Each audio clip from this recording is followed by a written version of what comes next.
Hi, Siam here, and today we have another question, or another answer to your question. Why don't I like paper, gold or silver? A lot of my personal wealth is in physical silver, not necessarily gold, mostly physical silver. And I get people all the time sending me links and questions saying, oh, why don't you buy this ETF, this silver ETF here, or this, this silver paper, blah, blah, blah. And there are millions of ways you can trade and invest in gold and silver.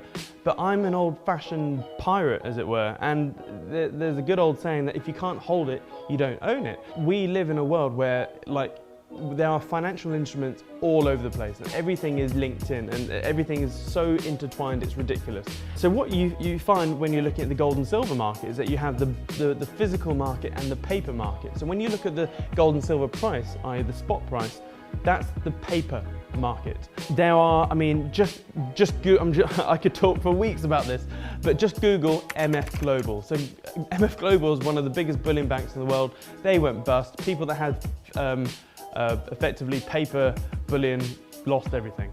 So there are different degrees of paper bullion, so to speak. So you have the extreme paper version. So this is where you're buying an ETF, which is an exchange traded fund. So it's basically a financial instrument that it acts like a stock. So you buy this ETF at so many dollars or dollars per share, and it'll go up, they tend to track gold and silver prices. So that's I personally believe, the most riskiest. You then have different ones, so you can go to places like Bullion Vault, etc., where you can buy allocated gold or silver. So basically you buy gold and silver, physical gold and silver, and it's put in your own safe with your own name on it. It's called segregated accounts, and it can be stored in Zurich and whatnot. And I know a lot of people that do that.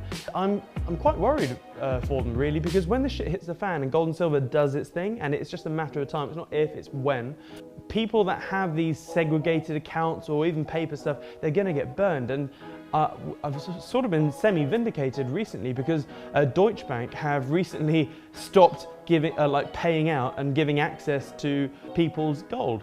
So that's one thing. And the thing is, let's say gold and silver does its thing and it goes absolutely batshit crazy, skywards. It wouldn't surprise me in the slightest if the government went, oh, let's get our grubby mitts on this, what can we do? And they'll go, and they may, I'm not saying it will happen, and I don't think it will, but let's say they ban physical ownership of gold and silver, and what they do is they effectively confiscate bullion. It technically happened in the States around 1932, and so what will happen is the first place what they'll do is they'll basically take your bullion and exchange it for cash. And the first places they'll go for are Bullion Vault, all of these bullion houses, these bullion banks, etc. Yeah, and then you'll just be giving measly monopoly money, i.e. pound sterling, in exchange for your bullion. And the last time that happened in the States, those actually kept their physical stuff, made ridiculous ROI. There's one other thing, which is a biggie. So the two big ones are GLD, which is a gold ETF, and SLV, which is a silver ETF. Now, let's take GLD. For every single ounce of gold they have in their vaults, they've leased that ounce of gold out to at least 500 different people, which is nuts.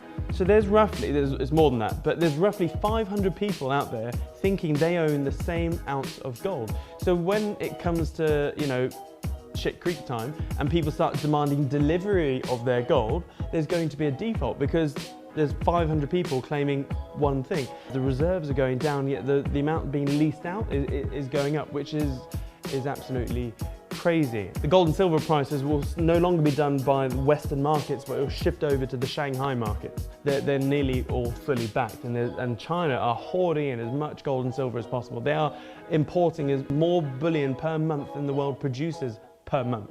That's a long, convoluted answer to why I don't like paper, gold or silver. There are loads more reasons, but they're the biggies. So hope that helps. Cheers. And here it is. Now, normally I'm always going on about how